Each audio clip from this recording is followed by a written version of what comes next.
What I'm going to do in this video is talk to you just for a few minutes about all these laws and what to do with them.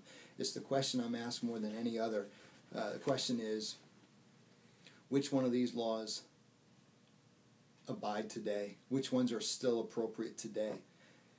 And it's a good question because there's such a long list of laws. We don't know what to do with them. Are they all in operation? If they are, we've got some work we've got to try to do.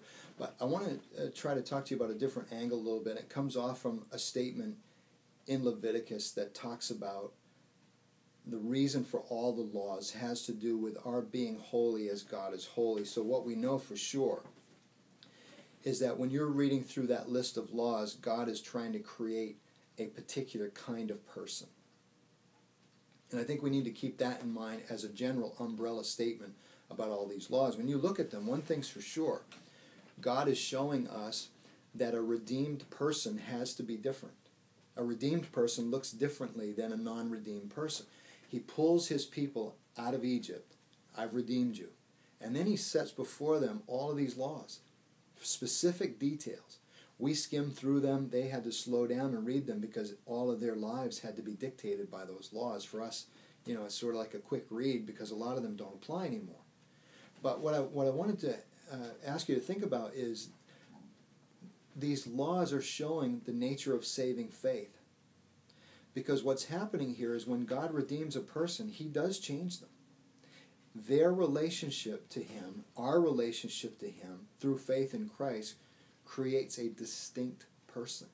So, all of these laws that you see in the Old Testament, they're actually showing how unique redemption is, how unique saving faith is. So it's virtually impossible for an Old Testament saint, I'll use that term, it's virtually impossible for an Old Testament person to have a relationship with God that doesn't change their life.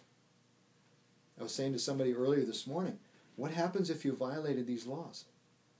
I mean, for the most part, what happened? They killed them. So if you think about it, if you violated most of these laws, you were out, period. So the people of God was simply made up of law-abiding citizens. They were the ones who were left. They survived because they obeyed.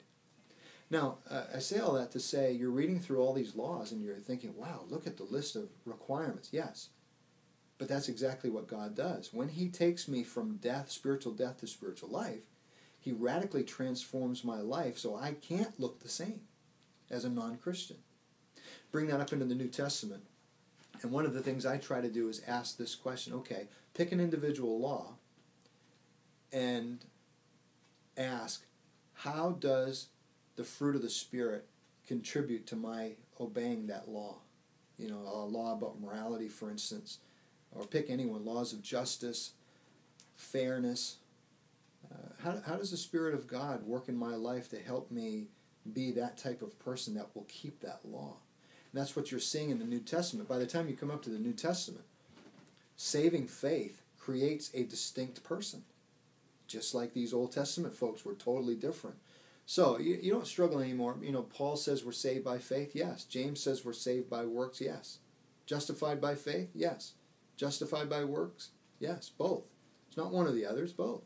We know that not because of New Testament teaching, but because of Old Testament teaching.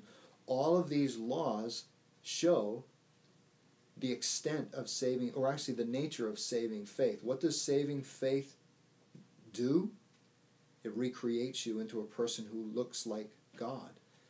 And so all of these laws are just basically saying, yeah, this is what God does when he saves a person.